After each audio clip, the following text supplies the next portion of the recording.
Bueno, vamos a tomar la primera lectura para ver si podemos hacer una reflexión, a ver si lo logramos. Isaías capítulo 11, versículos del 1 al 10, presenta uno de estos pasajes muy peculiares del profeta, el profeta Isaías, que si bien también hace correcciones fuertes, también viene a dar mucha esperanza por las formas como las plantea. Dentro de lo que vendría a ser una situación que regularmente a nosotros nos pasa, queremos nosotros a veces queremos ser constructivos y positivos y a veces queremos animar. No siempre, ¿verdad? Pero a veces sí. Cuando una persona está enferma y nos comparte que está enferma, pues nosotros tratamos de consolarle y tratamos de animarle. ¿Qué le decimos? No, hombre, no te preocupes, te vas a recuperar. Regularmente eso es lo que se dice. Una persona no tiene trabajo y regularmente cuando nos lo comparten, pues nosotros también tratando de consolarle, de tranquilizarle, le decimos, no te preocupes, ya vas a ver que pronto vas a tener un buen trabajo. Esas son a veces ese tipo de frases que regularmente nosotros decimos, regularmente, ¿verdad? No siempre. Habrá ahí quien trae algo en contra de la persona y cuando le está ahí diciendo, estoy enfermo, ya ves, tú tienes la culpa, te vas a morir, pero cabezón, no hiciste caso. Y así, igual puede ser por cuestiones de trabajo. Ya ves, Dios te castigó por andar haciendo estas cosas, pero tú tienes la culpa y ándate. Nosotros en ese momento pues tenemos a veces ese tipo de impulsos y lejos de ayudar, perjudicamos. En el caso, por ejemplo, de ustedes papás con sus hijos, cuando tienen una caída, una fractura en la situación de su vida o un descalabro, ustedes regularmente, ¿cómo sobrellevan la situación? Uno de sus hijos tuvo un tropiezo, del tipo que sea, en la escuela, o hizo algo que no debía, o chocó, o hizo algo, pues, que analicemos cómo respondemos en el momento en el que nos dan a conocer una situación trágica o difícil de las personas que están a nuestro alrededor. Papá, mamá, esto, ¿cómo respondo? Cosas pequeñas o cosas grandes, ¿cuál es su impulso?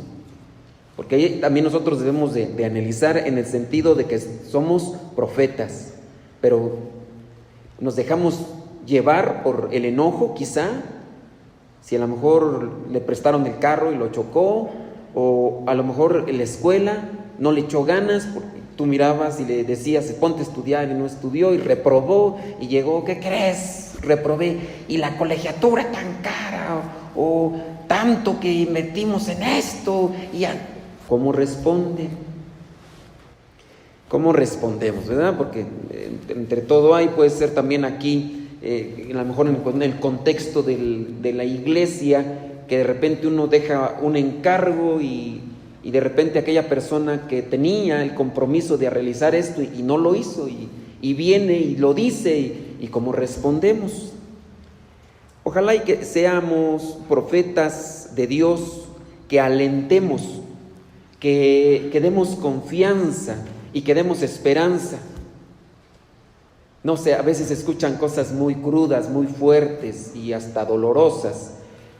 La muchachita no se cuidó o no puso atención y salió embarazada.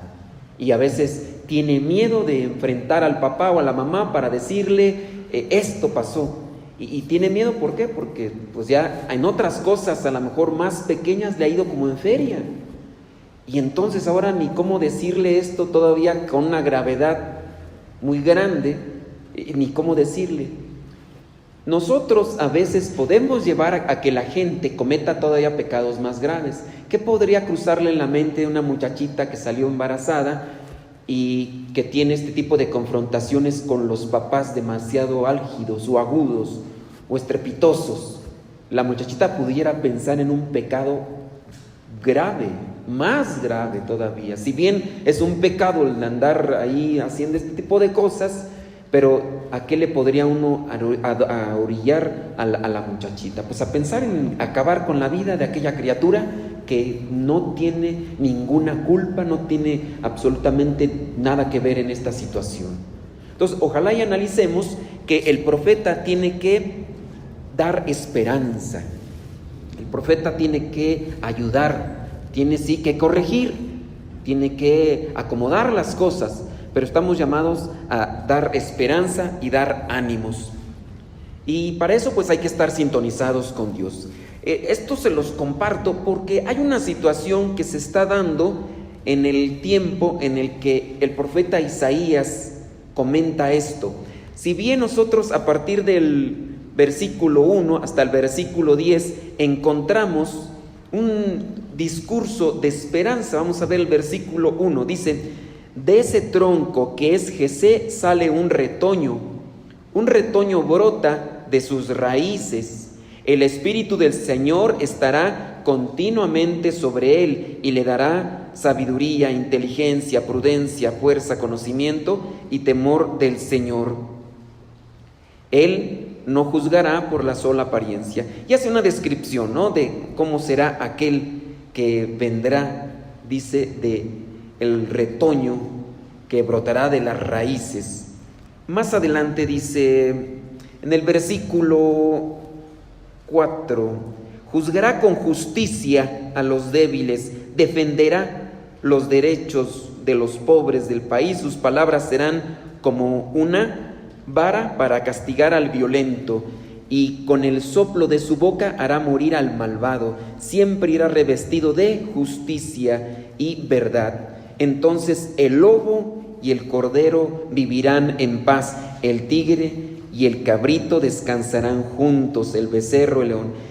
El profeta está anunciando días de prosperidad, días de paz, días de esperanza, donde aquellas cosas que para nosotros pudieran ser incompatibles, como por ejemplo la convivencia de un lobo con un cordero, de un tigre con un cabrito, del becerro y el león, pues eso naturalmente no se va a dar.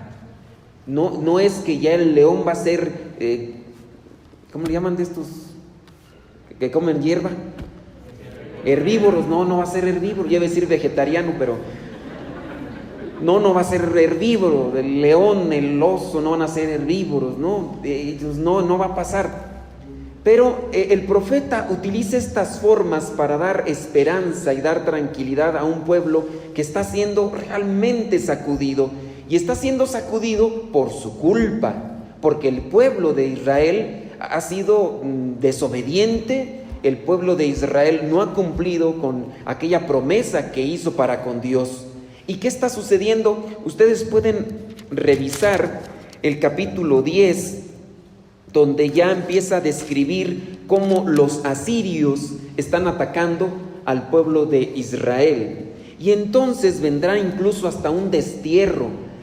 Pueblos enemigos del pueblo de Dios comenzarán a atacarlo y prácticamente les darán una paleada, pero grande. El profeta como tal no viene a decirles al pueblo de Israel: eso les pasa por tarugos, por mensos, y más te mereces, y vas a ver, yo también te voy a dar. El profeta no hace eso, como a veces pasa, ¿verdad?, con los papás, que cometimos un error y luego que nos dicen: te lo dije, y vente para acá porque te voy a poner ya también para que se te quite. No, a veces llevados por el enojo quizá los papás, cuando uno recuerda esos chirrionazos que le pegaban a uno por andar haciendo cosas, y que de repente uno se caía y quedaba uno ahí chichi todo torcido, y llegaba toda la mamá y sacaba la chancla y nos daba unos buenos y te lo dije que no te subieras, ¿para qué y órale? No, hombre, hasta se le quitaba uno el dolor y se uno corriendo porque estaba más duro el asunto. Pero el profeta no se porta así. El profeta habla de cosas para alentar al pueblo. y utiliza estas figuras que pudieran ser incomprensibles o irrealizables y comparte algo que viene a ser así como que, mira, esto que tú piensas que no va a suceder, sucederá.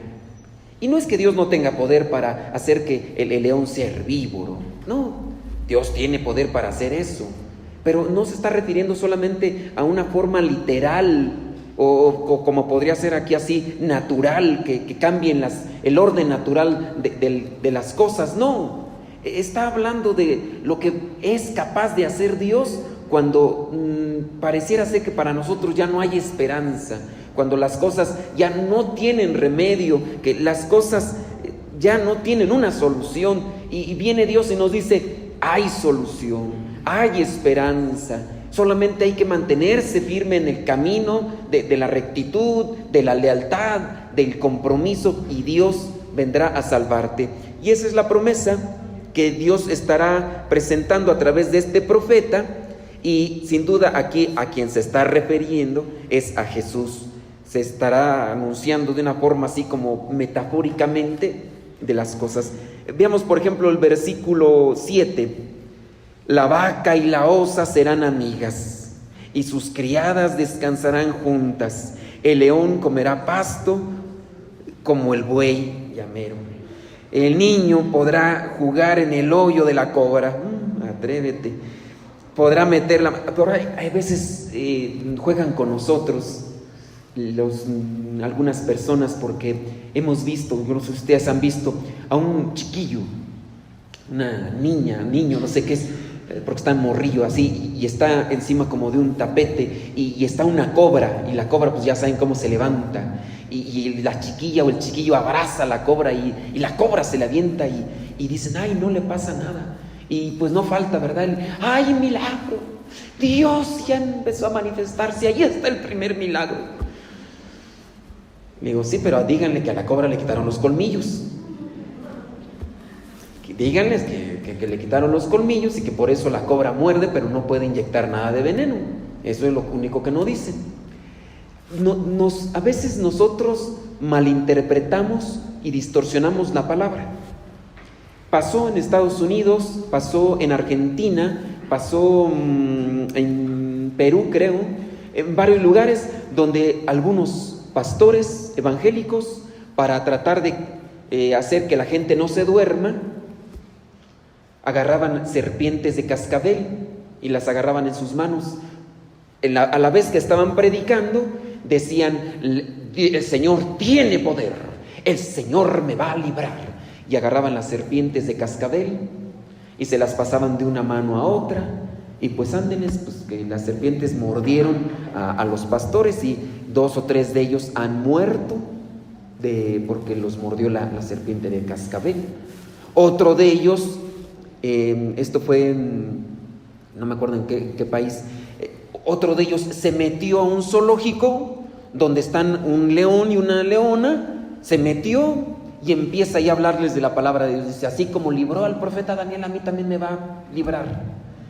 Y pues lo bueno que llegaron los cuidadores del zoológico y le empezaron a aventar agua a los leones, y después les aventaron de estos dardos de esa cosa para dormirlos, y ya al final otra vez el fulano, ya ven, Dios me rescató. Pero no pasó con otro fulano, con el que sí no llegó nadie, porque no lo vieron, se metió y nadie le avisó a los del zoológico, y ahí sí los leones y todo, pues lo agarraron. La manera como a veces nosotros necesitamos luz del Espíritu Santo para interpretar la palabra de Dios. ¿Qué es lo que me quiere decir? Si bien uno podría decir, ¿a poco tú no crees que Dios tiene poder para cambiar estas cosas? Yo sí creo, pero aquí Dios va más allá de cambiar el orden natural de los animales. Nos puede cambiar desde el corazón y nos puede hacer diferentes de lo que pareciera ser para nosotros imposible, o para ti imposible con relación a alguien que está a tu lado y que necesita un cambio. Dios lo puede hacer, pero necesita que nosotros trabajemos más en la fe para que esos milagros realmente se puedan dar en las personas o en nosotros mismos. No es solamente un pedir, sino es trabajo en la fe para que Dios me responda. Y así es como el profeta habla El profeta no solamente está diciendo las cosas para consolar, como cuando nosotros a veces queremos consolar a la gente. Sabemos que tiene una situación grave de enfermedad y nosotros le decimos, te vas a curar, te vas a curar. Y uno por dentro dicen, ya los doctores me dijeron que no, pero yo le estoy diciendo, te vas a curar. Y yo digo, pues no necesariamente hay que decirle, te vas a morir. Tampoco digo, no hay que ser males de mal agüero, ¿verdad? Pero sí decir, bueno, vamos a ponernos en las manos del Señor y que el Señor trabaje. Porque también hay veces que uno, hasta de mismo pastor acá, uno actúa mal. Muere alguno de ustedes y yo a veces, hay algunos pastores o algunos sacerdotes que por quererlos consolar a ustedes, que son dolientes, uno a veces les dice, no te preocupes, ya están en el cielo, y celebrándole misa. Digo, pues si ya están en el cielo, ¿para qué le celebras misa? Ya los que están en el cielo ya no necesitan misa. Y uno a veces también comete ese tipo de arrebatos por querer consolar. Digo, en el sentido de cuando uno tenga que decir las cosas, hay que ponerse en sintonía con Dios y que las cosas salgan y que sea Dios el que esté hablando por medio de nosotros.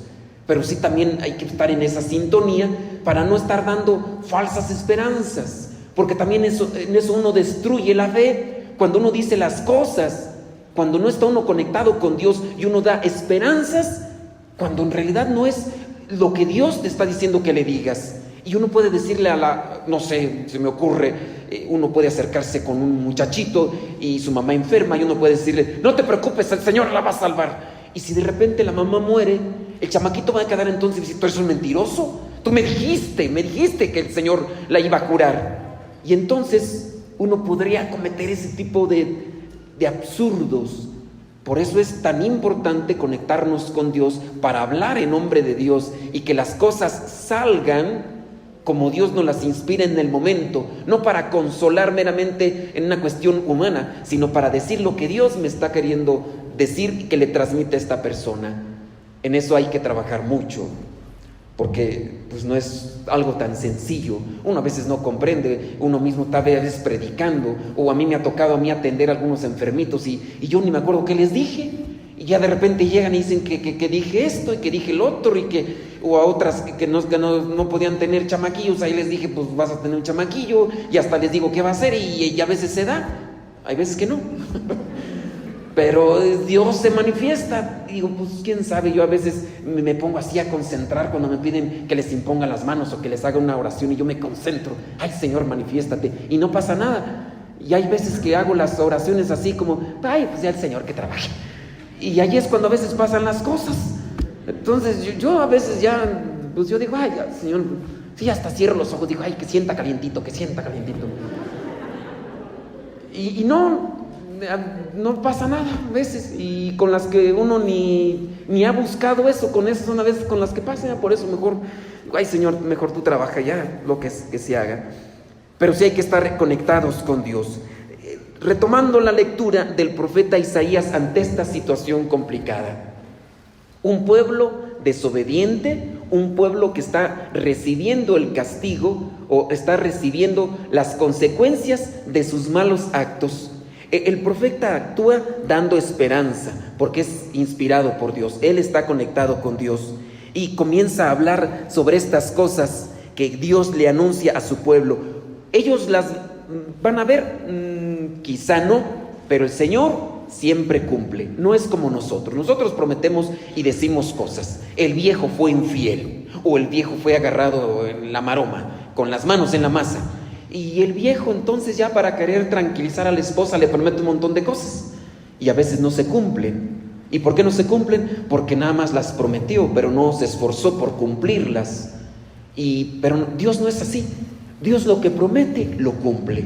Él tiene su tiempo, Él tiene su manera, Él tiene su forma de cumplir las cosas. Uno a veces quisiera que fueran en el momento, pero Dios tiene su momento. Y Dios está prometiendo esto por medio del profeta. Dice ya, por ejemplo, en el versículo 9, en todo mi monte santo no habrá quien haga ningún daño, porque así como el agua llena el mar, así el conocimiento del Señor llenará todo el país. Aquí está anunciando ya pues que esta situación que están recibiendo el pueblo de Israel por parte de los asirios no va a estar. Es más, ya no va a tener a alguien como tal enemigo. Y ya en el versículo 10, en ese tiempo el retoño de esta raíz, que es Jesé, se levantará como una señal para los pueblos. Las naciones irán en su busca y el sitio en que esté será glorioso. El profeta está anunciando algo que a lo mejor igual los del pueblo de Israel no lo entienden, pero el Señor se manifestará con todas estas cosas que a lo mejor ellos ven solamente con los ojos humanos, pero que van más allá de lo que vendría a ser este contexto natural. Ahora, conectando esta primera lectura con el Evangelio, si nos vamos al Evangelio, Lucas capítulo 10, versículo 21, aquí también encontramos una situación de alegría por parte de Jesús. Dice, en aquel momento Jesús, lleno de alegría por el Espíritu Santo, dijo: Te alabo, Padre, Señor del cielo y de la tierra, porque has mostrado a los sencillos las cosas que escondiste de los sabios y entendidos. Jesús estremece de alegría. Sabemos el contexto.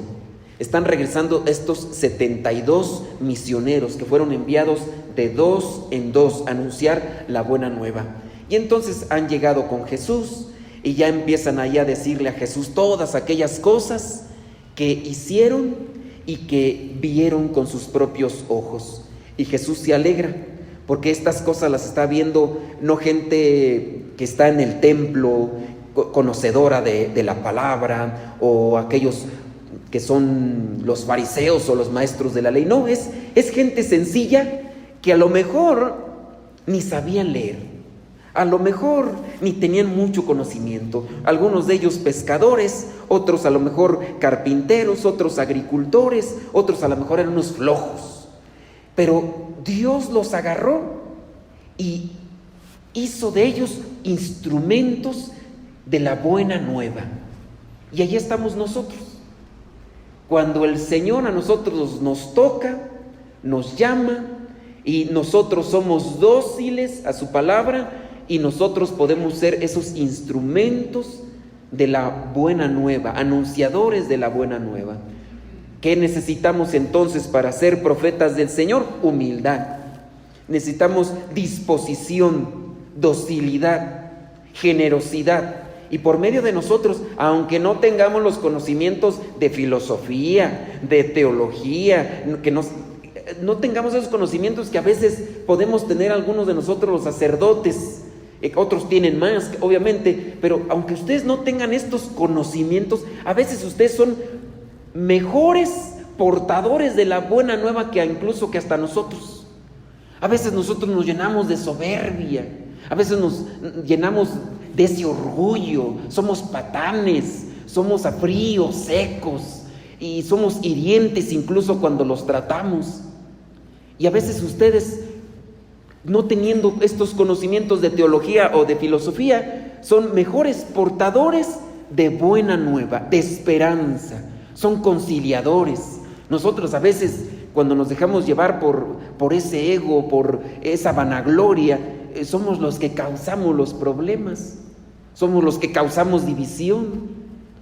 Pero el Señor hace uso de aquellos que son dóciles. Si tienen conocimientos, qué bueno, que esos conocimientos sirvan para dar esperanza, que esos conocimientos sirvan para aliviar la dureza o la frialdad o el sufrimiento de aquellas personas que se le acercan.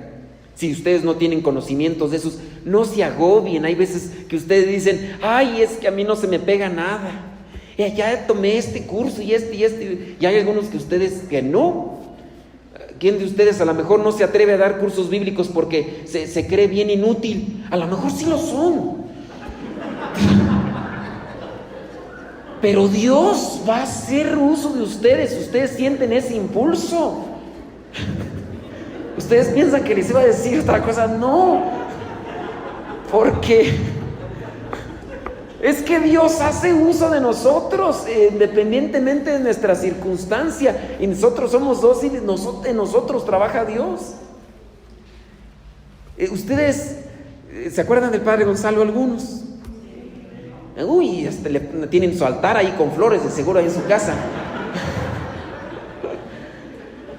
padre Gonzalo, él tiene profesión. No es cualquier Juan de las Pitayas. No es cualquier Modesto Lule que apenas terminó la primaria y con 7. Y eso porque la maestra quería conmigo.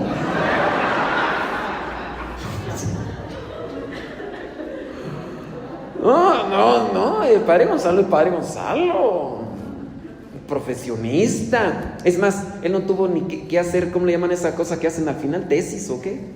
Él sacó esa calificación que dijeron, esa calificación de grado de perfecto, chipocludo, órale. Bueno, ustedes ya saben cuál, yo no sé qué cosas son las que les dan ahí, pero él no hizo eso porque ya con su calificación dijeron, el chipocludo de los chipocludos. Y son poquitos los que alcanzan ese nivel. Entonces ustedes ya saben quién es el padre Gonzalo, o sea, no es cualquier Modestillo Lule, no. A él lo invitan a un curso bíblico y la señora que estaba dando el curso bíblico no sabía leer. Y estaba dando el curso bíblico y no sabía de leer. Ella dijo, yo tengo ganas de predicar y, oiga, pero usted no sabe leer. Dios me va a ayudar. Y si no, ayúdenme ustedes, inútiles. Y pues sí, los inútiles, los que sí sabían leer, pero que no se aventaban, eran los que le ayudaban. Ella daba el curso bíblico y otras personas eran las que le decían, hermana, ahí le va, este es el pasaje que toca hoy. Y entonces lo decían y la señora echaba la interpretación. A mí el Señor me dice esto con esto y esto y esto. Y el padre Gonzalo ahí la tiene. La señora, con el paso del tiempo y estar dando los cursos bíblicos, aprendió a leer y después también a escribir. Y creo que la señora todavía ahí, esa señora creo que sí tiene en un altar al padre Gonzalo. Porque dice, uno de mis muchachos es padre. Y pues el padre Gonzalo ahora se dice, la que me dio el curso no sabía leer. O sea, para que vean que Dios nos utiliza y Dios puede hacer grandes cosas con nosotros si somos dóciles y generosos. Por eso el Señor se alegra y el padre Gonzalo también.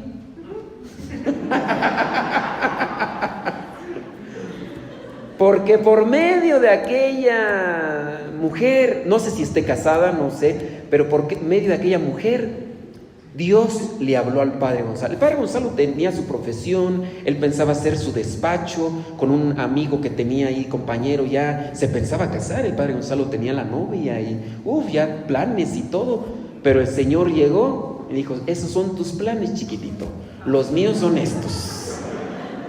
Y le habló por una que no sabía leer. Pero también podamos decir, pues el padre Gonzalo tenía humildad, ¿no? Porque cuando uno está lleno de soberbia, esta que no sabe leer, ¿qué me va a decir a mí? A mí tráigame un doctor en Sagradas Escrituras. No, el padre Gonzalo pues también, quieran o no, abrió su corazón y dejó que Dios le hablara y lo tocó y bueno, él también puso de su parte lo que le tocaba y realizó. Entendamos en este espacio cómo Jesús se alegra, se estremece de alegría en el Espíritu Santo cuando se da cuenta que por aquellos que le estaban siguiendo, que eran 72 y que los envió de 2 en 2, por medio de esos Dios se manifestó.